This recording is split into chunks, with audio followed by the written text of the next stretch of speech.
எல்லோருக்கும் வணக்கம். இன்னைக்கு 5வது நாள் குழம்பாக நான் பார்த்தீங்கன்னா உங்களுக்கு பொரிச்ச மசாலா குழம்பு செய்து காமிக்க போகிறேன். அந்த குழம்பு செய்வதற்கு தேவையான பொருள்கள் எல்லாம் என்னென்னு முதல் பார்த்துடலாம்.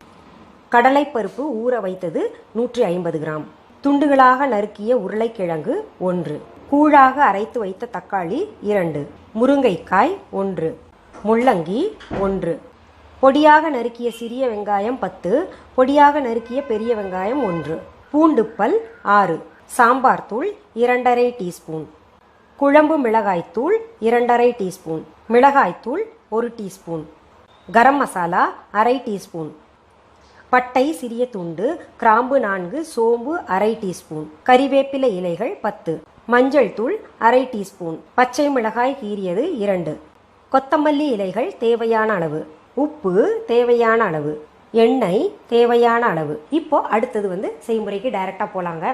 நான் இப்போ குக்கரை அடுப்பில் வச்சுருக்கேன். அது சூடாயிடுச்சு. அதில் கொஞ்சம் எண்ணெய் ஊற்றிக்கிறேன்.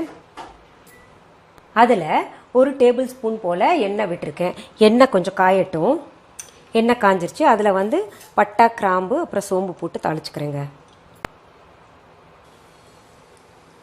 அது நல்லா பொரிஞ்ச உடனே நம்ம சின்ன வெங்காயம் 10 பொடிப்படியாக அரிஞ்சுக்கணும், பெரிய வெங்காயம் 1 பொடிப்படியாக அரிஞ்சுக்கணும்னு சொன்னேன் இல்லையா, ரெண்டையும் ஒன்றா கலந்து தாளிக்கலாங்க. அது நிறம் மாறுறதுக்கு முன்னாடியே நம்ம கறிவேப்பிலை அப்புறம் பூண்டு அரைச்ச பூண்டை சேர்த்துக்கலாம். நல்லா பச்சை வாசனை போகிற வரைக்கும் வதக்கணுங்க. இப்போ பாருங்கள், பச்சை வாசனை போயிடுச்சு. நம்ம இதில் தக்காளி கூழை அரைச்சி வச்சுருக்கோம் இல்லையா, அதையும் போட்டுக்கலாம். தக்காளியும் கொஞ்சம் வதக்கிடலாம்.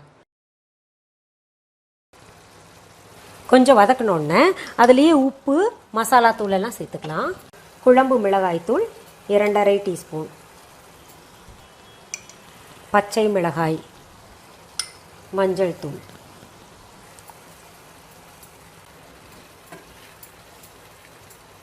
அடுத்தது இதில் கடலைப்பருப்பு போட்டுக்கலாங்க. அடுத்தது உருளைக்கிழங்கையும் சேர்த்துக்கிறேன் தண்ணியோட. ஏன்னா அது நல்ல தண்ணி எப்படி இருந்தாலும் இது வேகணும்ல. அடுத்தது முருங்கைக்காய், அடுத்தது முள்ளங்கி, அடுத்தது கொத்தமல்லி இலைகள்,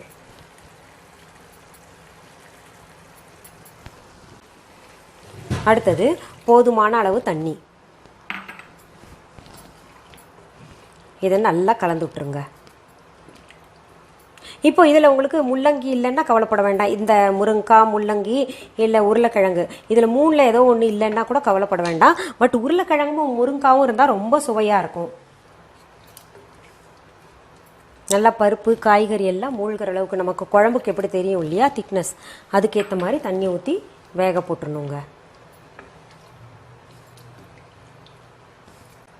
நீங்கள் உப்பு பார்க்குறதா இருந்தால் இப்போ பார்த்துக்கலாம். குக்கர் மூடி போடுறதுக்கு முன்னாடி குறைந்தது 4 விசில் வரணுங்க. கடலைப்பருப்பெல்லாம் பார்த்தீங்கன்னா நல்லா குழஞ்சிருக்கணும். அப்புறம் உருளைக்கிழங்கு மற்ற காயெல்லாம் குழையுதுன்னா அதை பற்றி கவலைப்படாதீங்க, அதெல்லாம் குழஞ்சா இன்னும் சுவையாக இருக்கும். இப்போ பாருங்கள், குழம்பு நான் 4 விசிலில் எடுத்து பார்த்தேன். கொஞ்சம் வேகாமல் இருந்தது. என்ன பருப்பு நான் கொஞ்சம் நேரம் தான் ஊற வச்சேன். திருப்பி 2 விசில் வச்சேன். மொத்தம் 6 விசில் வச்சுருக்கேன். இப்போ நல்லா கொதிச்சிட்ருக்கு பார்த்தீங்களா, நல்லா மணங்க அப்படி இருக்கும். நீங்கள் இது ஒரு தடவை சாப்பிட்டீங்கன்னா உங்கள் பிள்ளைங்களுக்கெல்லாம் ஒரு தடவை கொடுத்தீங்கன்னா திரும்ப திரும்ப இந்த குழம்பையே கேட்டுக்கிட்டு இருப்பாங்க. இப்போது நம்ம இதில் garam masala 1/4 teaspoon to ½ teaspoon சேர்த்துக்கலாம்.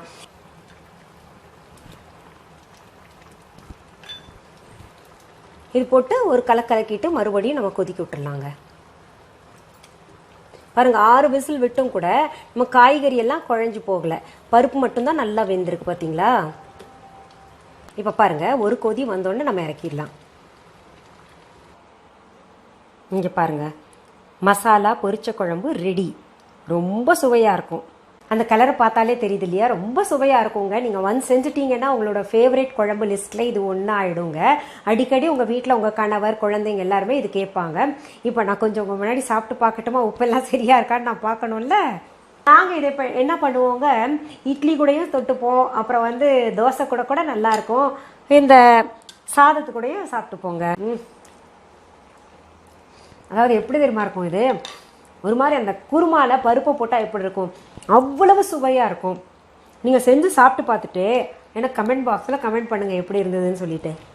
சரி, மீண்டும் அடுத்த எபிசோட்ல வேற ஒரு நல்ல தலைப்போடு உங்களை எல்லாம் சந்திக்கிறேன். அது வரைக்கும் நன்றி, வணக்கம். அன்பான வாடிக்கையாளர்களே, உங்கள் விஹா ஸ்டோரில் பூஜை பொருட்கள், சிலைகள், ராசிக்கற்கள், வாஸ்து பொருட்கள், விதைகள், பாரம்பரிய அரிசி வகைகள், சிறுதானியங்கள், ஆர்கானிக் பொருட்கள், மூலிகை எண்ணெய், மளிகை பொருட்கள், மரச்செக்கு எண்ணெய், மரப்பொருட்கள், வெள்ளி ஆபரணங்கள், கிஃப்ட் ஆர்டிகல்ஸ், காட்டன் மற்றும் பட்டு புடவைகள், காட்டன் சுடிதார்கள், பட்டு பாவாடை, குழந்தைகளுக்கான விளையாட்டு பொருட்கள், ஹை குவாலிட்டி இமிடேஷன் நகைகள், வீட்டு உபயோக பொருட்கள், ஜூட் பேக்ஸ், ஹேண்ட்மேட் சோப்ஸ், அழகு சாதன பொருட்கள், சிறுதானிய பிஸ்கெட்டுகள், ஹோம் அப்ளையன்சஸ், இன்னும் பற்பல பொருட்கள் விற்பனைக்குள்ளது.